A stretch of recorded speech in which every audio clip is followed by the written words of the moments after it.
I mean, you ain't heard? I'm like a man smoking at a gas station. What that mean? I'm about to blow up!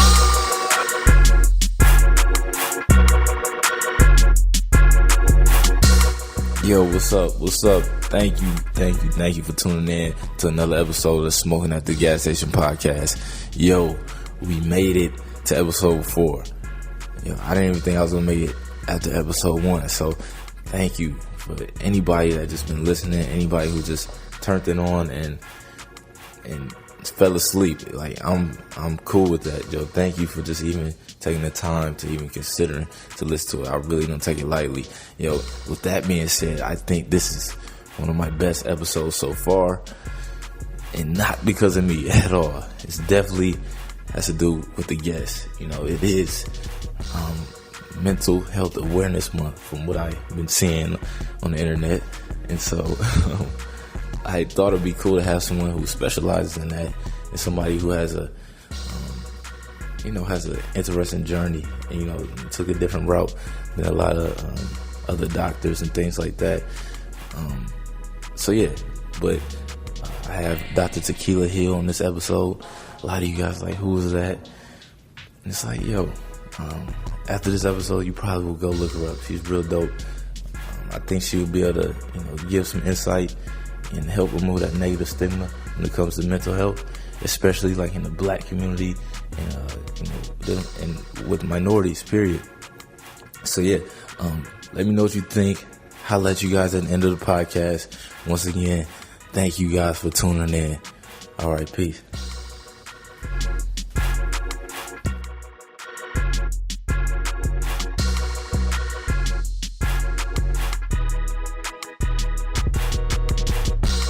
I'm sitting with my guest, the GOAT, somebody who has helped me these past few months.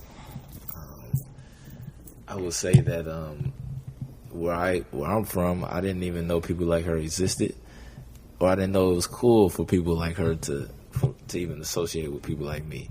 So, with no further ado, I would like to introduce Dr. Tequilla Hill. Do you go by anything else? You want the people to call you anything else? Dr. T is fine. Dr. T? Okay. Yes, I have a long name, so Dr. T? shorten it up. Okay. Well, we'll start like this. Where are you from? I'm originally from New Orleans, Louisiana, but I was raised also in Fort Lauderdale, Florida. Okay. So, New Orleans, what was that like growing up there? Cultural. I mean, the jazz scene is big there. Family is big there. Very deep sense of, family and loyalty, and also not forgetting where you came from. Okay. So, let's see. You grew up there from what age? What age were you? From about 0 to 10. 10. Okay. Mm-hmm. So, what was 10-year-old Tequilla? What was she like? Oh my gosh, she was a ball of energy. Asked a lot of questions.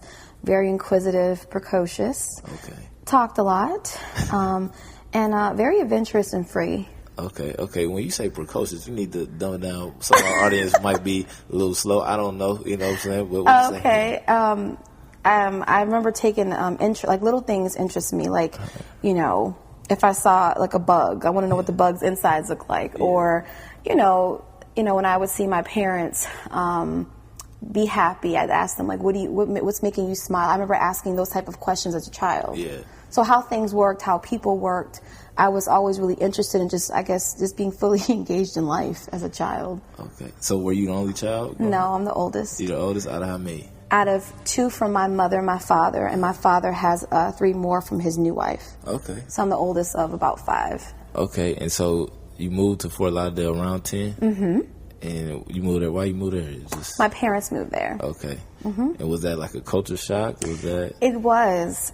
Going from predominantly African-American community to Caucasian and Latino and West Indian black people was a shock. But it was cool. It was cool to be enmeshed in those type of cultures. So, do you remember any goals you had like around that age? I remember wanting to be really, really good at spelling, just really good at stuff. And I remember kind of probably having some perfectionistic ness in me back in the day. So much so that I would probably get really angry or cry because I couldn't do something like perfect. Yeah. And I remember probably struggling with that. What a big part of my youth is letting go of perfection and just trying to take on personal excellence. So you was so if you got a B and you brought it. Oh no, it's we about to like blow some stuff up.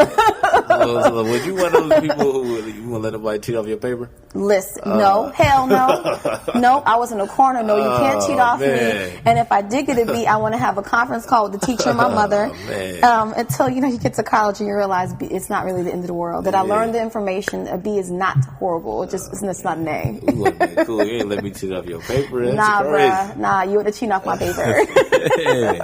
Now we could tutor for like I would have charged you like $5 or a bag of chips or a hot sausage back in the day. That's what you would have had to pay me to tutor you, but you wasn't gonna cheat off me. I think integrity was something before I knew how to spell integrity, really knew what it was. I tried to do things with integrity when I was coming up. I mean, that's like helping people out. That's still, you know what I'm saying? People have to earn it just like I did. So, all right, let's fast forward a little bit. So, going into, let's say, high school, you were in Fort Lauderdale still? I was. Mm-hmm. And so, what type of person were you there? Were you the nerd, or were you like the know-it-all? What It's interesting. I was called kind of a party nerd since high school. Yeah. So I knew when to have fun. I knew when to play. I also knew when to work and handle business. So I was able to blend in with the nerds or the jocks or the cool kids or the kids who are kind of bad, as you would call it. I kind of blended with everyone because I think that's a part of my personality. I'm many things. I'm not one thing. So where do you think that comes from? Like, was that like... Probably my upbringing. My parents are very eclectic people, very creative people. I have a lot of artists in my family. So I think that coming from that type of background allowed me to be multifaceted and kind of embrace that. You shouldn't be one thing. You shouldn't put yourself in a box. Why you say that? Because I think it's restrictive. Like, be whatever your nature is. Be that. You don't have to be one thing if that's not your nature. Right. And so, when you say you don't have to be one thing, did you have that mindset growing up? Like, was that something you were like, you were real cautious about, or like, I don't want to be one thing, or it was just something natural? Like, it was something natural, I think, because I was on the dance team, I was on the step team, I was in art classes, I was in business classes, and I just remembered I wanted to fully develop all my interests. Yeah. So I remember when I was in high school, I remember having people telling me, well, you're doing too much. I'm like, well, I'm not doing enough. Yeah. I want to have a lot of talents and have a lot of wisdoms. Right. So for me, I just allowed myself to go where my passion went. Even back then, I didn't know what I was doing. I was just following what I wanted versus what was cool or in. I did what worked for me. I didn't care what was cool or what was in. Wow. And so that might not be... having that mindset is not always the popular thing to It's do. not. So you're right. Did you find yourself losing friends, or? Yes, absolutely. Especially when I got to college, right? So when I was not conforming to, I guess, certain peer groups or the things that those peer groups would do, I did lose friends, but I realized it was for the best because they weren't going where I was going. So I was always attracted to free-thinking, free-spirited people who, as I say, unplugged themselves from the matrix and did what they wanted to do to their own thing. And all those people that I still am friends with are very successful in their own right. Yeah. And so going back to high school, like what were, going back to goals or dreams, were you knew you wanted to go to college in high school, or did you know exactly what you wanted to do? I knew I wanted to go to college, but like most kids, I had my parents in my ear. Yeah. I have one parent that's very lax and kind of a hippie. I have another parent that is lax and a hippie, but there's very clear a right and wrong way to be, and that's his way. And I love my father, but that's how he used to be. And my dad's like, you're going to go to college and study business. My mom is like, well, do what makes you happy. So I had the kind of that rational stuff, and then I had the creative stuff coming at me.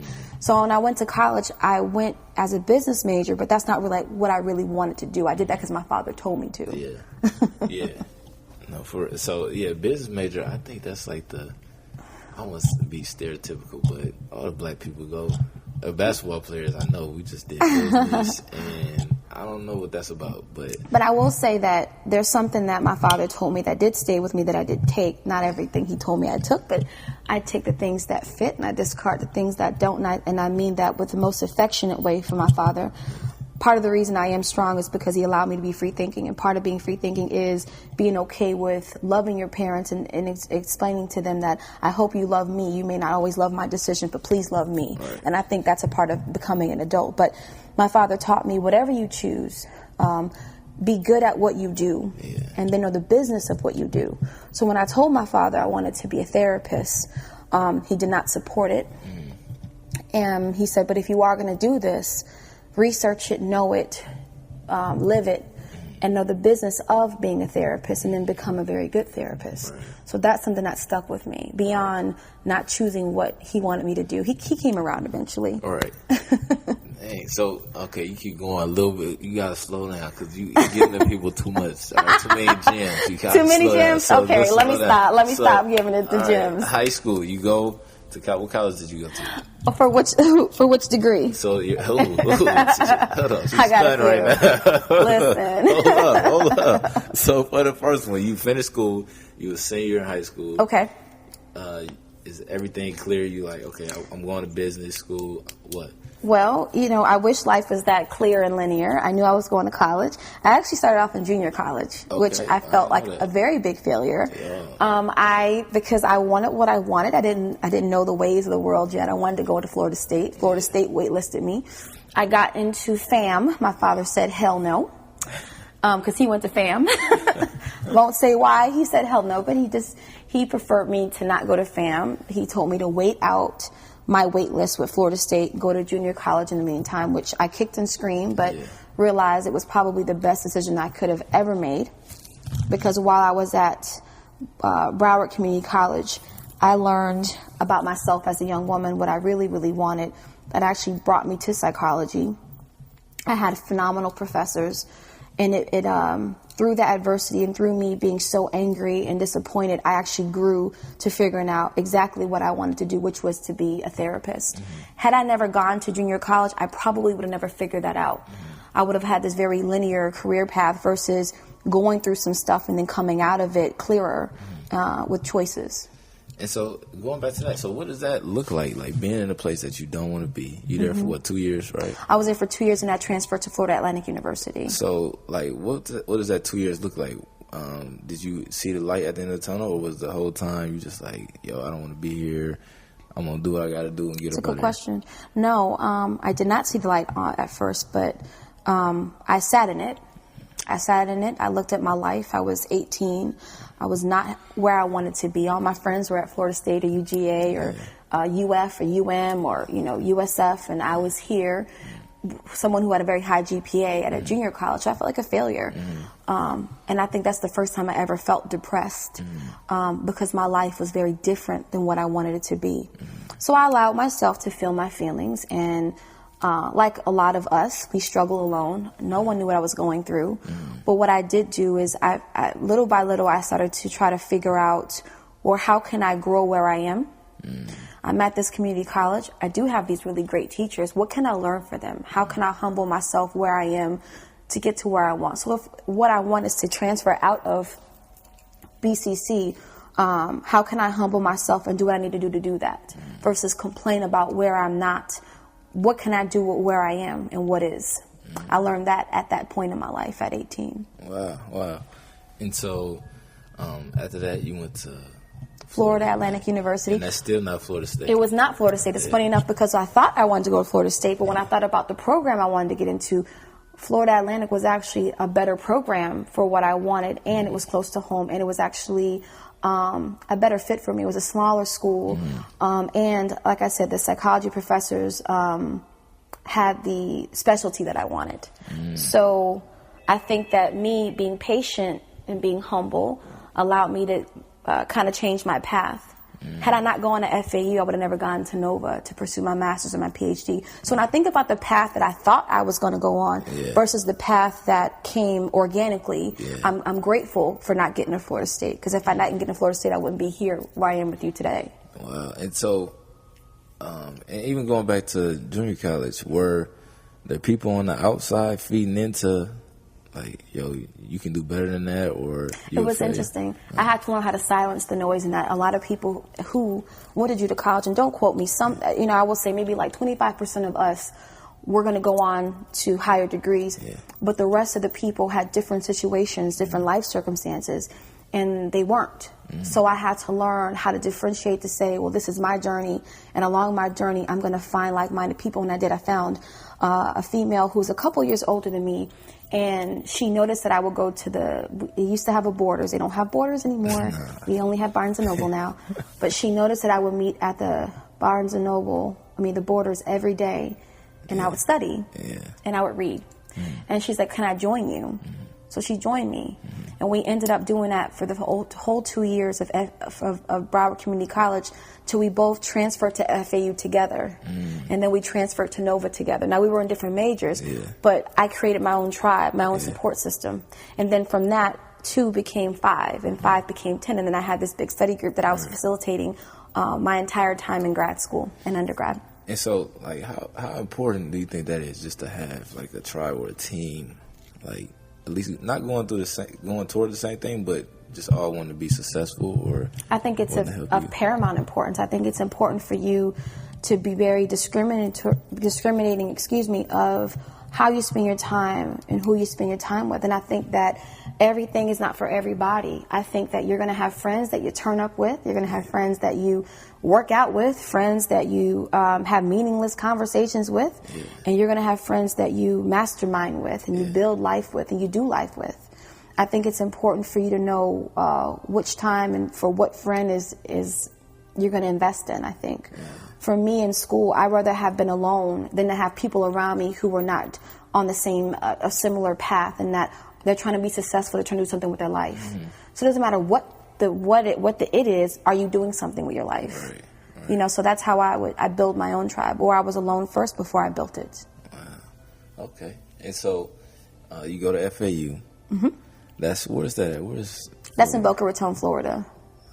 It sounds like a lot of white people there. Is it a lot of white people? It is a lot of Caucasian. It's a lot of everything there. It's a lot of everything there. Yeah. So it was a great school for me. Again, it wasn't my first choice. Yeah. But it worked. It was what I needed. Yeah. I think it's important for you to know what is it that you need, not just what you want. What do you need? I think it's a very that's a wisdom type question. What is good for me? So were you thinking that when you went there? Like, this is what I need? Going through what I went through at community college, I was so grateful that I found a school that is going to give me what I need. And it put me on a different path, because when I went to FAU, I didn't know I was going to get my master's degree. I knew that I wanted to study psychology. I didn't know where that was going to take me. Once again, I learned then this feeling. I think you said in our prior time together, I took note of how I felt. When I took my intro to psychology class, there was something in me that awakened that I've never felt before. Never felt that way. And I'm like, there's something about studying this. Oh my God, this can be a career. That it lit me up inside. It changed my life. So when I got to FAU and I'm deeper in my courses, and now they're starting to talk about applied. Okay, so how can you take this degree and have a career from it? And I wanted to make a career from it. So I didn't know what a psychologist was, a therapist was. I didn't know. But I asked one of my professors, what she did. And she's like, I'm a therapist. I'm like, what's that? And she's like, well, you need to research it. I don't want to just tell you. You need to figure it out. And that was the best thing she could have told me. So me researching and exploring, I found Nova's program. And looking at Nova's program description, that same feeling I felt 2 years ago, my intro to psychology class, I felt it again, but different, because now there was a direct career goal for me to do what I love every day with people. I didn't apply to any other program. I applied to that one program and I got in. That was because I felt like it was for me, because I followed my passion. Yeah. And so talk about that, like finding your passion. So did you think the process of finding your passion, did that start at the junior college, you think? Absolutely. And it started, and for me, I had to get a little bit uncomfortable and a little bit sad and a little bit discouraged and a little bit pissed for it to awaken in me. If things are always given to you, or if life is always smooth, if you can't take the sweet with the sour, you'll never know what you really, really want. So it's during those down times that I think that's when you can realize how resilient you are and what is it that you really, really want. And I would have never humbled myself or quieted my mind to see that had I not gone through those trials and tribulations and not actually gotten what I thought I wanted versus getting what I actually needed. Okay. All right. So we're at, yo, just, guys, you should be paying for this right now. You know what I'm saying? I'll put her information in here, you know. She does Skype calls and all that. So, but anyway, so. I have millennium discounts, too. I have millennial discounts. Don't worry about it. Definitely. But, so, you go to FAU, you end up finishing, right, with your bachelor's in psychology, yes. Psychology. And from there, you like, yo, I want to keep going. I love school. And it wasn't the fact that I love school. I love learning, and I love learning the thing that I was passionate about. So then I went to Nova Southeastern University, which is in Davie, Florida, and I entered their marriage and family therapy or their systemic therapy program, and I really excelled there. And once again, still a party nerd. That didn't go away. I know how to have a good time, and I know how to do my work, and that's exactly what I did. Yeah. Graduated at the top of my class, decided that I'm going to go ahead and pursue my PhD. And the rest is history. And so, see, that's what made you going too fast. Because people like, a lot of people like, yo, how do you even get your PhD? Like, what does that process look like? What is that? How long did that take? But let me give you the caveat. Now, for my field, a master's degree is required. You don't have to get your PhD. I wanted to be the best at my field. I wanted to go as far as I could go. I was blessed enough that I could do that, thanks to my father and Sally Mae. However, you know, depending on your craft, depending on your passion, a PhD might not be required. A master's degree might not be required. But for whatever it is you're passionate about, figure out what tools do you need to have to get there. Humble yourself. Do the research. Find people that are in the field or doing the thing you want to do and ask them, how did you get there? Ask them to tell you how to work backwards. So for my chosen field, I had to get a master's. The PhD was optional because I wanted to be great. I wanted to be excellent. So that's why I pursued the PhD. So the PhD altogether, because I already had a master's degree, was only 3 years. So it was really 5 years in total. 5 years post-bachelor, so 4 years of a bachelor's degree, 2 years community college, 2 years FAU, 2 years a master's degree, and 3 years of PhD. Delayed gratification. Remember we talked about that? Now, life was still happening as I was getting those things. But for my educational pursuit and my career pursuit, which were one and the same, that was the investment in time I felt was required. And I'm glad I invested it.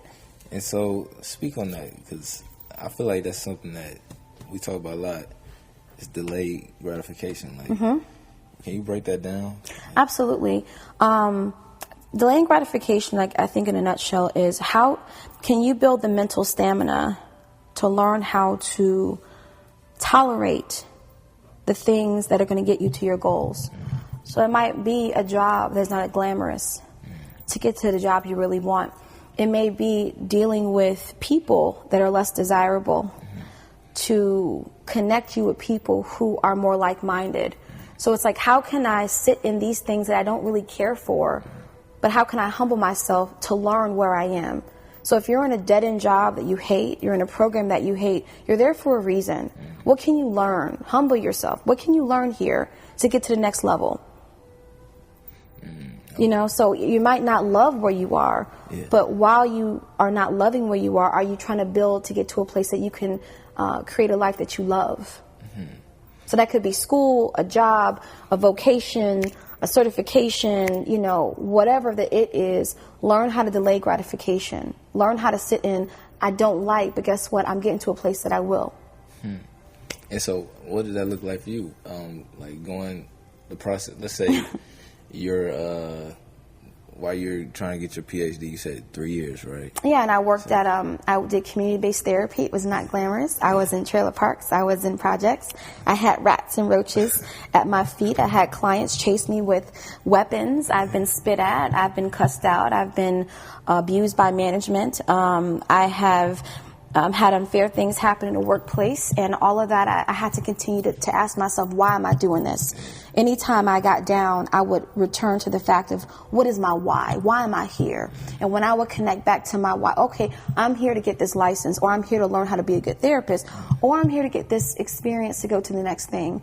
Sometimes school got really difficult because it was hard to keep that mental stamina that long at my young age. I started school at 18, finished at 27. That's a long time. So when I had to think about how did I stay in, what is my why?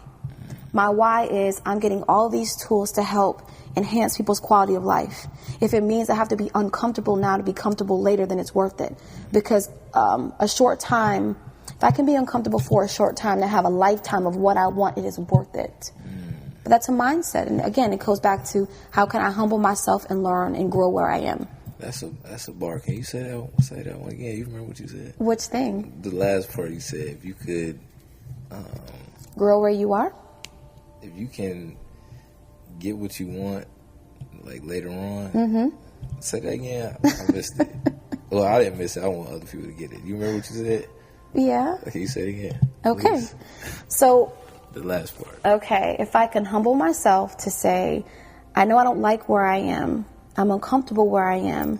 But if I can sit in this long enough to grow where I am, to get to the life that I really want, it's worth it. And most of us don't know how to not get where we want or as fast as we want, remembering that everything has a season and an order. And everything's not going to come the way you want it or how you want it. But wisdom and discernment will tell you, well, maybe this thing isn't for me right now. But what can I work on now? How can I grow where I am? You know, life is always moving. But do you have the lens to see the growth and the change? Again, that takes a mindset. Right. Okay. All right. Bars. Okay. All right. And so, so you finished PhD. And now you're just like, all right, I'm finna start making money. I wish it was that. I wish. It wasn't like that? It was not like that. So no. What does the process look like? Somebody that's a doctor. Okay. And well, the process starts before. So when I got my master's degree, I knew that it is arrogant of me to think I have this bachelor's and this master's. You're going to just pay me six figures, boo. You just going, that's arrogant. That's not how the world works. I had to sit here and grind. Yeah. My master's and my bachelor's gave me a mission to the game. Yeah. It wasn't the game. I had to still grind it. Yeah. So when I had my master's degree, I worked at an agency. And then I found a mentor who kind of has the same career that I have now, which is she owned a private practice and she actually owned a building. And that's where I aspired to be. So I had to get to her level, I had to work backwards. Mind you, she didn't tell me how she got there. I just paid attention and I did my research.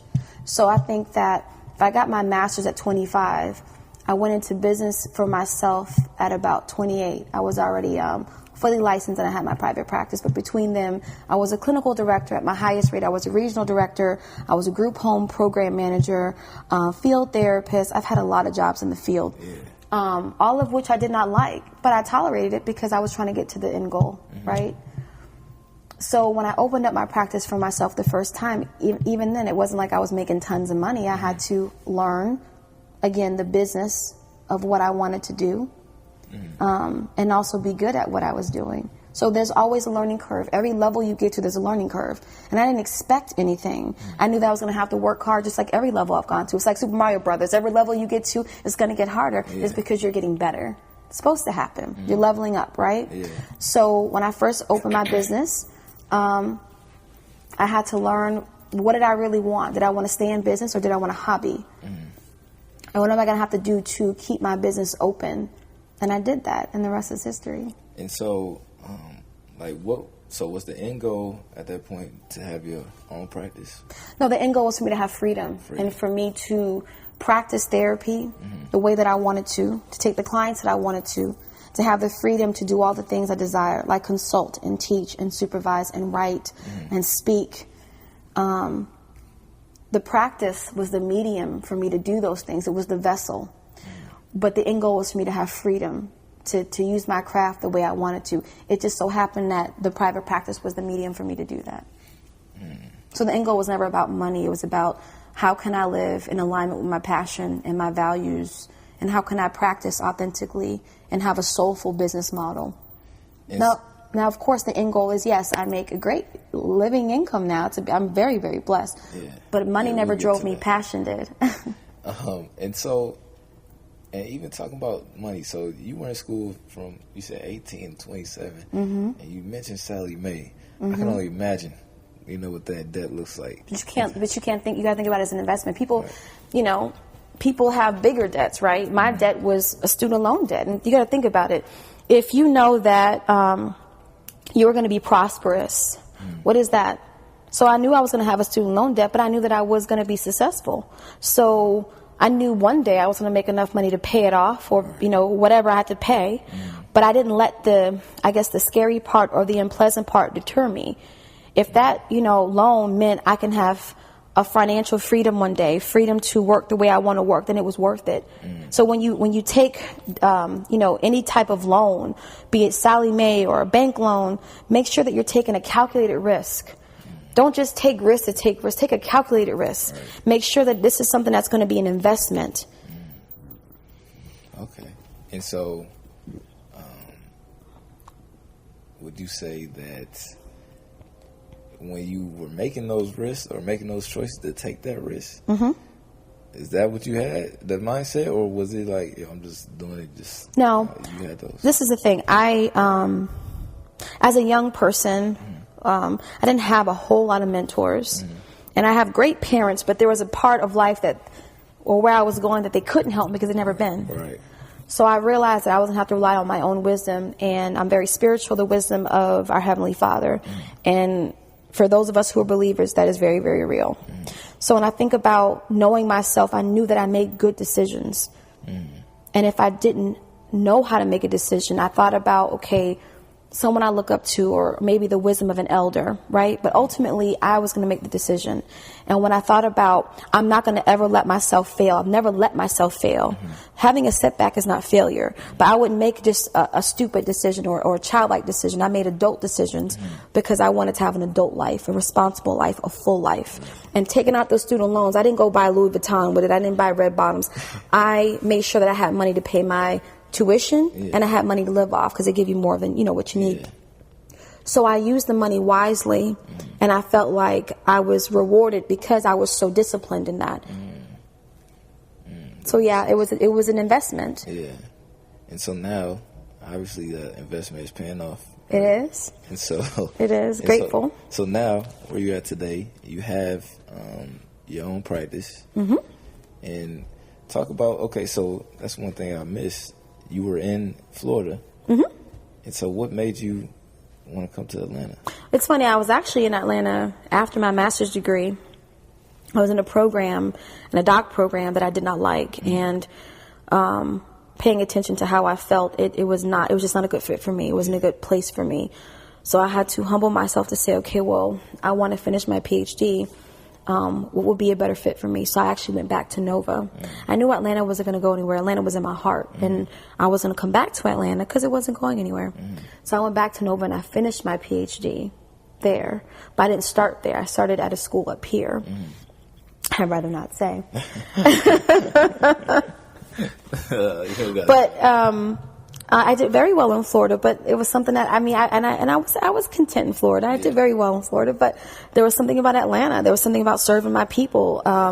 I wanted to, most of the African Americans that I see, I'm typically their first therapist, and I love that, and that's what I wanted. That's one of the reasons I came to Atlanta, is to actually serve my people. And you moved here when? On my 30th birthday, I moved back. Oh, you moved back, and that was how many years ago? 2012. I'm not afraid of my age. 2012. All right. I'm 36. I'm not ashamed of my age. So now you got a pretty successful practice. And so what's been some common themes that you see, if you're allowed to speak on it? Absolutely. That you see with us or people of color? I can speak specifically to millennials and millions of color. I think like mental health is not a bad word. Anxiety, depression, fighting with your loved one, these are human problems that happen, and you don't be ashamed of it. Know that there are people out there who are trained to help you. And it's okay. I tell everyone, if you're looking for a therapist, go on Google, on the Google, or Uncle Google as I call him, and go on Psychology Today, and everything you'd want in a therapist is going to be there, from price range to insurance to ethnicity to everything. Okay, so if you're embarrassed to ask someone, just Google therapist in your area, and it'll spit it out for you. Or for those of you who have health insurance, if you look at your provider, look at the providers in your area, they'll tell you that too, and they should have their ethnicity on there too, and their age and all those things. So if you don't want to tell anyone, the internet is a very powerful, powerful tool. Right. Something else I'll say to millennials out there of color, please learn how to delay gratification. Please do not let social media dictate where you should be. Your path is your path, and your path is yours alone. Everyone's life is different, and a lot of the stuff you see is not real. People, kind of exaggerate things, but, I think the most important thing is, are you happy? What do you want for your life? Yeah. Not what you think you want, not what social media is telling you. What do you want to do with your life? And so, going back to that, that's some good advice. You're welcome. Thank you. And so, even like, why do you think it's not popular for us to get help or mental health? I think that's a cultural thing. I think culturally, African Americans, we're just now being okay with seeking therapy. I think because there's more representation. Now, granted, there's not a whole lot of black therapists or therapists of color, but I think the fact is that there's enough that you could find one. And I think that because it's someone of our culture, it's almost like, okay, we've been endorsed. So I think if you're going to seek therapy, you're going to seek it from someone of color. But I just think traditionally, we went to pastors, right? And I still think you should go to your pastor. I love the Lord as well. But the Lord has made angels go to grad school and become therapists to help you too. So I'm not saying that you don't go for spiritual counseling, as I believe in that as well. I think it can live together. You can seek the wisdom of your pastor and seek the wisdom of a mental health professional. I think you can do both. Don't think that they both can't live together. But I just think that culturally, it wasn't in our culture to seek therapy. That's why. And so, what do you see a lot of us dealing with? I call it early midlife crisis. It's almost like, you go through college and you were told this American dream, which is a lie, because the American dream is whatever you want it to be. It's not whatever our parents or grandparents had, because we live in a different time. So even though I'm considered an old millennial, I also almost drank the Kool-Aid of the American dream and where all these shoulds and checking boxes. Don't check no boxes. You create your own box. You have to live for what works for you. If it means you want to go study off the coast of Europe and smoke peyote with the Africans and cure AIDS, do that, But you don't have to take a linear route to your career, your profession. I tell everyone, follow your passion. Figure out what you're passionate about and figure out, can I make this a career? How can I live off this thing I'm passionate about? If you can work from that point, work will never feel like work. It'll feel like a part of your life. But don't just think, well, I'm going to study business and this is safe. If you're going to study business, okay, business is wise. But what business am I into? It's as creative as you make it. Your career, we all got to work unless you're independently wealthy, and most of us are not, right? So if you have to work, find work that you are passionate about, that you believe in. It's soul crushing to go to a job every day that you hate. What don't you hate? Think about where you are. What did you go to school for? Okay, what part of that career do you enjoy? If you have a degree in business and you love animals, go work in a zoo. I don't know. But whatever you're passionate about, follow that thing and think about what tools do you have now so that you can grow where you are and build on those tools. And so even like, what about somebody who's like my grandma? I just found out that she started going to therapy. She's like, that's awesome. But it's like, imagine, maybe some things that she probably could have avoided if she would have knew about it earlier or did it early. So what do you say to those people who never even, they're 50 or, 60 and they haven't even, they don't even think about a therapist? What do you say about that? I think that you guys can actually influence the elders in your family or the old school people in your family in that, as African Americans, we take on a lot. And I think because culturally speaking, stress and anxiety and depression were not enough for us to not work and take care of our family, or, we've been through a lot of things. So I think that we almost kind of grit and bear it versus to say, okay, I've been through some things and it's weighing on me. It's sticky. How can I get this off me? Who can I help? Who can help me get this off? And I think we don't typically ask for help. We internalize and we struggle alone, and we don't have to struggle alone. I think it takes a really strong person and a resilient person to ask for help. I always say, if you have a toothache, you go to the dentist. If you have a backache, you go to a chiropractor. You have some emotional wellness issues, some stress, a little anxiety, or as our grandpa say, your nerves is bad, go see a therapist. Yeah. It's nothing wrong with it. And if you hate it, don't go back. But I guarantee if you try it, you won't be sorry. And yeah, I do think people would definitely benefit from talking to the therapist. But it is, and you talk about like the stigma behind it, because a lot of people think, you crazy if you go see a therapist. And that's wrong. And I don't like that word crazy, but I think that, that stigma holds our people back because our white brothers and sisters have no problem going to a therapist or going to any specialist when they have a problem. And this is why they're so much more advanced than us. Yeah. But if we can humble ourselves to say, it is normal to be sad. It is normal to be a little anxious. It's normal to fight with our loved ones. And there's professionals to help me manage these things. So I think that we have to create a new narrative around what therapy means. Therapy is just support. It's help. It's help. It's so that you don't have to struggle alone, and it's private. It doesn't make you crazy. I think it makes you strong. I think it makes you well to know how and where to get help when you don't know, or when you've gone past your social supports. Wouldn't it be nice for your friends? They could just be your friends, or your parents can just be your parents because they're not your therapist. Yeah. Right? A therapist helps you have unbiased support, unbiased clinical wisdom, not advice. Yeah, that's what. Because even me, I used to be like, I got my girl, I can talk to her. That's my therapist or something. But then you burn them out. Yeah, I think it's important that you have somebody with an unbiased opinion. Yeah. And that can look at things from the outside and help you organize your thoughts, Yeah. But yeah, so once again, I want to thank you for coming to the Smoking at the Gas Station podcast. We usually end it with asking the question. Okay. What would you tell 21-year-old Tequilla? Oof. That's a good one. What would I tell 21-year-old Tequilla? I would tell her to be kind to herself. I would tell her that it's going to get better. I would tell her to listen to her inner wisdom, and that she's smarter than she gives herself credit. More credit than she should or shouldn't. Okay. All right. I like that. Well, thank you again. You dropped a lot of gems. I'll put your information in here in the bio and stuff like that. But yeah, any last words to the people? Anything else? Don't sleep on Juwan. I will say that.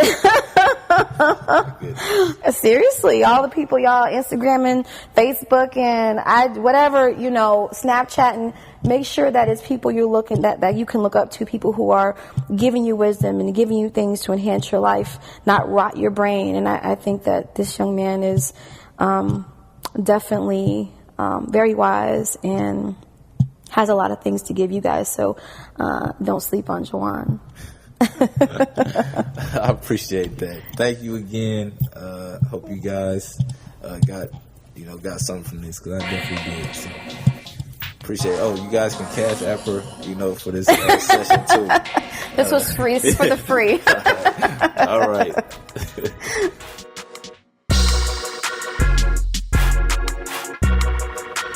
Yo, so that was Dr. Tequilla Hill. I told you she was pretty dope.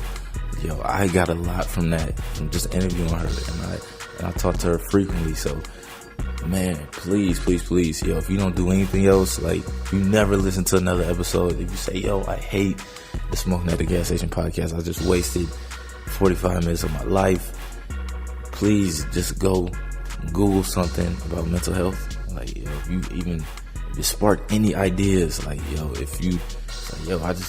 I be thinking this and this is not right. Yo, go talk to somebody about it. Yo, it's not corny, it's not lame, trust me.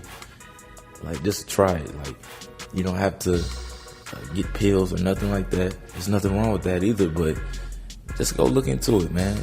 I promise you won't be disappointed. Like, if you want to go to that next level in life, you need somebody to help you sort through your thoughts. Like, some of the most successful people talk to somebody who's a specialist in mental health. So please. It doesn't have to be a doctor. You know, maybe it's just a consultant, somebody who can point you in the right direction. So yeah, man, this is Juwan signing off. And remember, like, yo, if you want to do something, just do it, man. As simple as that. Like, I know it's easier said than done, but just try it, man. If you mess up, you mess up. Like, you're still young. I don't care if you're 50, you're 40. Like, just go try it. And if you mess up, it wasn't a waste of time. You actually learned something from it. So, once again, thank you for tuning in. I'll continue to try to get better. But I know that the guests will always continue to get better. So, signing out. It's your boy, J-Hub, Juwan, whatever you want to call me. All right, thanks.